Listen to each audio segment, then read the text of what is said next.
तो मेरी 80 साल की मेहनत का नतीजा है। MDH से बना खाना हम बचपन से खाते आ रहे हैं। 80 मसाले से MDH।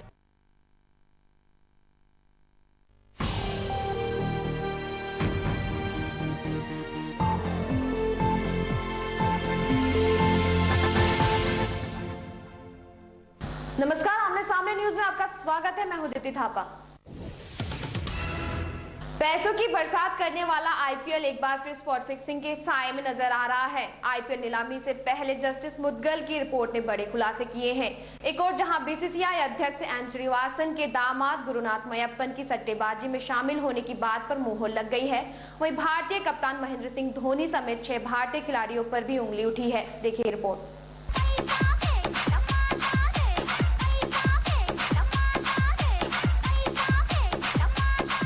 इंडियन प्रीमियर लीग, जी हां, बहुचर्चित पैसा लीग एक बार फिर सुर्खियों में। आईपीएल नीलामी से पहले जस्टिस मुदगल की जांच रिपोर्ट ने एक बार फिर से आईपीएल के संचालन पर कई गंभीर सवाल उठाए हैं। बताते चले, बीते वर्ष आईपीएल सत्र के दौरान कई टीम मालिक और खिलाड़ी स्पॉट फिक्सिंग के आरोपों में फंसे थे। आईपीएल स्पॉट फिक्सिंग मामले की जांच कर रहे सुप्रीम कोर्ट द्वारा नियुक्त जस्टिस मुदगल की रिपोर्ट ने क्रिकेट जगत में सनसनी मचा दी है। बीसीसीआई अध्यक्ष एन श्रीनिवासन के दामाद और चेन्नई सुपर किंग्स के पूर्व मालिक गुरुनाथ मयप्पन पर सट्टेबाजी का आरोप साबित हो गया है। वहीं अभिनेता दारा सिंह के पुत्र बिंदु दारा सिंह को रिपोर्ट में एजेंट करार दिया गया है।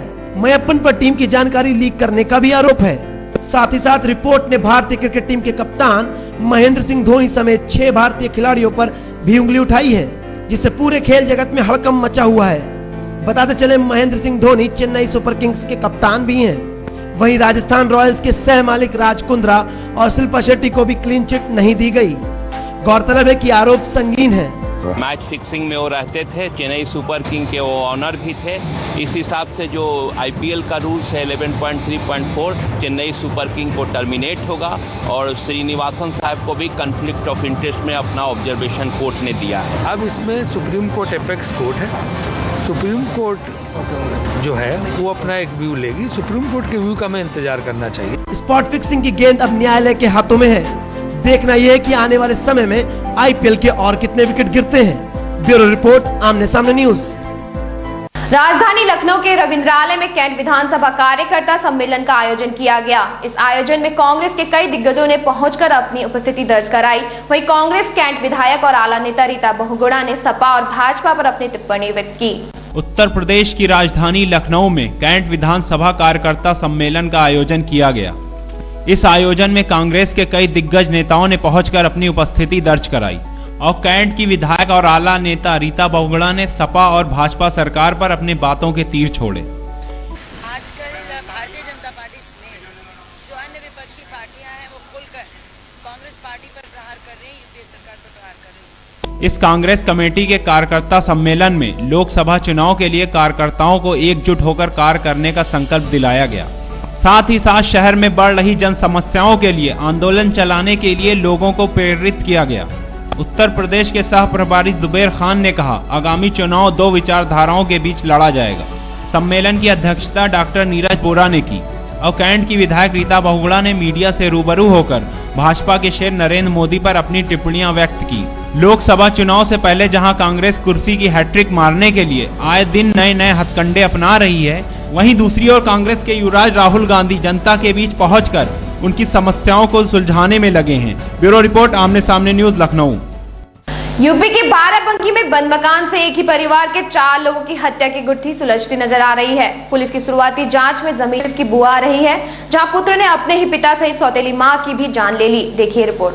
आज के इस दौर में जमीन जायदाद के लालच में इंसान अपने रिश्ते नाते भूलकर ऐसा दरिंदा बन जाता है जिसके लिए रिश्ते नातों की मर्यादा का कोई मोल नहीं होता। उसका मकसद तो होता है सिर्फ पैसा, जिसके लिए वो कभी भी किसी का खून बहा सकता है, फिर वो चाहे अपना सगा पिता ही क्यों ना हो। रिश्तों को दागदार कर देने वाली ये घटना सामने आई है बाराबंकी के दरियाबाद इलाके में, जहां मथुरा नगर गांव में रहने वाले शिवबरन की 3 पत्नियां थीं।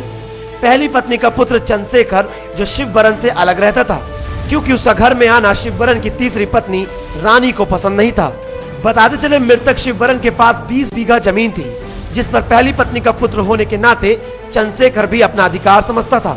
कुछ ही दिन पहले शिवबरन ने अपना इलाज कराने के लिए कुछ जमीनें बेच दी थीं, जिस वजह से चंद्रशेखर अपने पिता शिवबरन से लगातार नाराज रहता था। इसी क्रोध और नाराजगी की वजह से चंद्रशेखर ने अपने पिता, सौतेली मां के साथ साथ सौतेली भाई बहन की हत्या करने का खतरनाक फैसला ले लिया। इस भयानक वारदात को अंजाम देने के लिए चंद्रशेखर ने अपने ससुराल पक्ष के कुछ लोगों की मदद ली। चंद्रशेखर ने बाकायदा 4 लाख रुपए में अपनी पिता, सौतेली मां और भाई बहनों की हत्या का सौदा कर लिया। इस काम के लिए बतौर एडवांस 20,000 रुपए की पेशगी भी दे दी गई। तभी एक रात मौका पाकर चंद्रशेखर शिवबरन के मकान पहुंच गया और फिर सबने मिलकर नायलॉन की रस्सी से सबके गले घोट दिए और धारदार हथियार से उनका गला रेत कर हत्या कर दी गई। उधर बाराबंकी पुलिस ने जब चंद्रशेखर और उसके साथियों को लेकर पूछताछ की तो चंद्रशेखर ने अपने पिता व उनके परिवार की लोमहर्षक हत्याकांड का खुलासा कर दिया। क्या वजह रही? पूछताछ की गई है तो बताया गया कि ये घटना जो है उन्होंने 6 तारीख को करीब 5 दिन पहले घटना को अंजाम दिया था। इसकी मुख्य वजह जो थी वो ज़मीन का विवाद था, जिस लड़के ने घटना की है वो लड़का शिवबरन जो मृतक हैं उनकी पहली बीवी का पत्नी का पुत्र है। पुलिस अधीक्षक अब्दुल हमीद ने इस घटना के अनावरण हेतु पुलिस टीम को 5,000 रुपए की नगद इनाम की घोषणा की है। ब्यूरो रिपोर्ट, आमने सामने न्यूज, बाराबंकी। पूर्व दिवंगत कैबिनेट मंत्री ब्रह्मदत्त द्विवेदी की 17वीं पुण्यतिथि पर फर्रुखाबाद आए प्रदेश प्रभारी अमित शाह ने ब्रह्मदत्त द्विवेदी को याद करते हुए उनके सपने पूरे करने की बात कही। साथ ही साथ प्रदेश सरकार की नाकामी पर हमला भी बोला। चुनावी मौसम में गुजरात के गुरु चेले की जुगलबंदी अपने चरम पर है। हम बात कर रहे हैं गुजरात के मुख्यमंत्री नरेंद्र मोदी की, जो ताबड़तोड़ रैलियां कर भारत दौरे पर हैं। वहीं दूसरी ओर उनके शागिर्द और गुजरात के पूर्व गृह मंत्री अमित शाह हैं, जो यूपी की नैया की पतवार से लोकसभा में मोदी की नाव को पार लगाना चाहते हैं। अब इसे गुरु चेले की जुगलबंदी नहीं कहेंगे तो क्या कहेंगे। इसी कड़ी में उत्तर प्रदेश भाजपा अध्यक्ष अमित शाह पहुंचे फर्रुखाबाद। मौका था पूर्व दिवंगत कैबिनेट मंत्री ब्रह्मदत्त द्विवेदी की 17वीं पुण्यतिथि पर आयोजित संकल्प दिवस का। मौके के अनुसार अमित शाह ने द्विवेदी की प्रशंसा के गुणगान तो करे, पर साथ ही साथ प्रदेश सरकार के ऊपर तीखे बाण छोड़ने से भी नहीं चूके। सैफई से लेकर मुजफ्फरनगर तक प्रदेश प्रभारी ने सभी मुद्दों पर सपा सरकार को घेरने की कोशिश की। वहीं अल्पसंख्यक आरक्षण पर सपा को निशाना बनाते हुए कहा कि सपा नेताओं की आंखों पर मुसलमानों का मोतियाबिंद आ गया है। क्या ऐसा हो सकता है कि भाजपा के नेता नरेंद्र मोदी का नाम बिना लिए मंच से उतर जाएं? फिर अमित शाह तो उनके पुराने शागिर्द हैं। उन्होंने यहां तक दावा कर दिया कि नरेंद्र मोदी के प्रधानमंत्री बनते ही 3 माह में ही प्रदेश में सपा सरकार गिर जाएगी। भारतीय जनता पार्टी को बहुमत देकर भारतीय जनता पार्टी को सबसे बड़ी पार्टी बनाकर दिल्ली भेज दीजिए। ये सरकार 3 महीने में गिर जाने वाली है, मेरी बात याद है। इस बयान से जहां सपा ने किनारा करते हुए इसे अनसुना कर दिया है, वहीं कांग्रेस इसे महत्वाकांक्षी करार दे रही है। ब्यूरो रिपोर्ट, सामने न्यूज, फर्रुखाबाद। अब वक्त तो चला है छोटी सी ब्रेक का। ब्रेक के बाद देखेंगे कुछ और नई खबरें। तब तक देखते रहिए आमने सामने न्यूज। पॉलिटिक्स, क्राइम, स्पोर्ट्स, अगर इन खबरों पर है आपकी बारीक नजर, आपकी आवाज भी कर सकती है असर। बढ़ाएं अपनी आवाज का दायरा, बने आमने सामने न्यूज का हिस्सा। ब्रेक के बाद एक बार फिर आपका स्वागत है। उत्तर प्रदेश के शाहजहांपुर में संयुक्त राष्ट्र द्वारा वर्ल्ड इंटरफेयर हार्मनी वीक मनाया जा रहा है, जहां हया अलाल फलाह के फाउंडर सईद फलाही ने विश्व में शांति और सद्भाव का संदेश दिया। विश्व शांति और सद्भाव को बढ़ाने के लिए विश्व स्तर पर काम कर रही संयुक्त राष्ट्र भारत में भी इस मुहिम को बढ़ावा देना चाहती है। उत्तर प्रदेश के शाहजहांपुर में हया अलाल फलाह मूवमेंट कार्यालय में वर्ल्ड इंटरफेयर हार्मनी वीक के अवसर पर विश्व शांति के लिए रंगारंग कार्यक्रम का आयोजन किया गया। संयुक्त राष्ट्र के द्वारा आधिकारिक रूप से वर्ल्ड इंटरफेयर हार्मनी वीक के अवसर पर हया अलाल फलाह मूवमेंट के फाउंडर सईद फलाही ने विश्व में शांति और सद्भाव का संदेश देने के साथ साथ रंगारंग कार्यक्रम का आयोजन भी किया।